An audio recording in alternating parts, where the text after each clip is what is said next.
The experience of the Coshada tribe continues themes we've seen in previous hearings.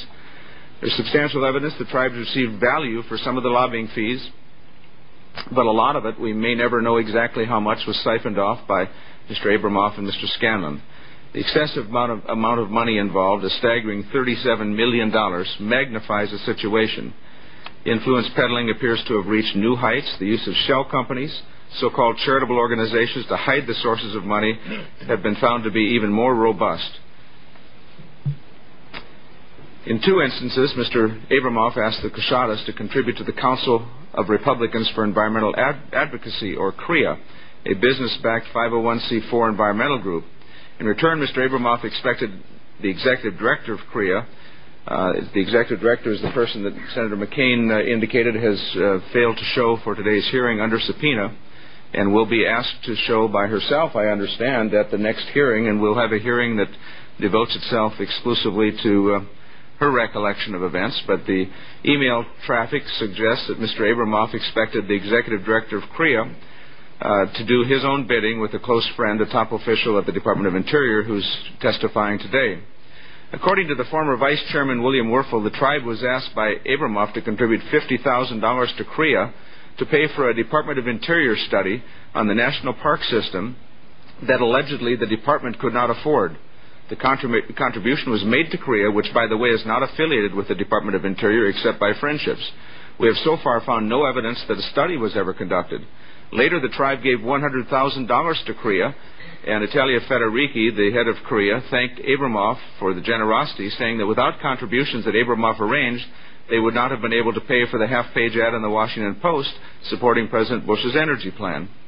As Mr. Abramoff later had learned with other clients, mobilizing and manipulating the Christian Coalition was also an effective way to turn back potential gaming competitors. The email traffic in previous hearings and this hearing that will be released shows that with the Coshada situation, it was no different than the other tribes that we discussed previously, but the stakes were even higher.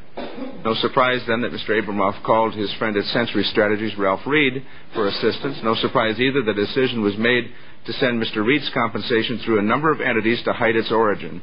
At the request of Mr. Reed, the Coshada, like the Choctaw before them, routed their funds to him through a variety of entities because of his concern about being publicly associated with gaming money. The tribe's outside counsel, in an interview with committee staff, described how in one instance $400,000 flowed from casino revenues to Southern Underwriters, a company owned by tribal contractor Aubrey Temple, to the American International Center, and then on to Mr. Reed's company, Century Strategies. The counsel indicated it was no secret about who the intended ultimate recipient was. She also said the only revenues available to the Coshada were from their gaming enterprise, so anyone paid by the tribe was being paid by gaming revenue.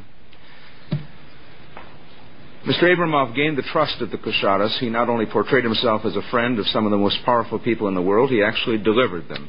Letters from members of Congress, many of whom were not from Louisiana, appeared to the Department of Interior opposing gaming expansion in Louisiana, which would have had the practical effect of protecting the Coshada gaming turf. Through Abramoff's connections, the Coshada were invited to the White House to have a photo taken with the President.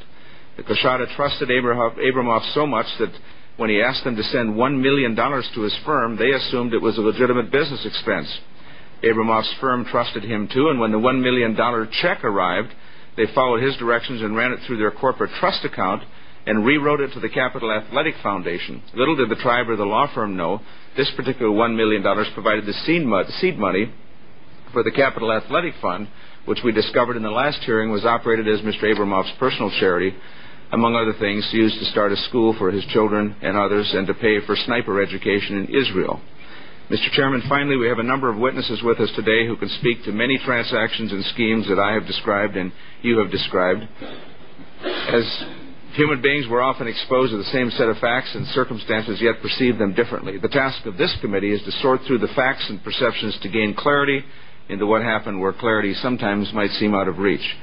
In this case, Mr. Chairman, clarity at least shows me, and I think shows you, a pretty seamy side of American politics and influence peddling. I look forward today to hearing from the witnesses.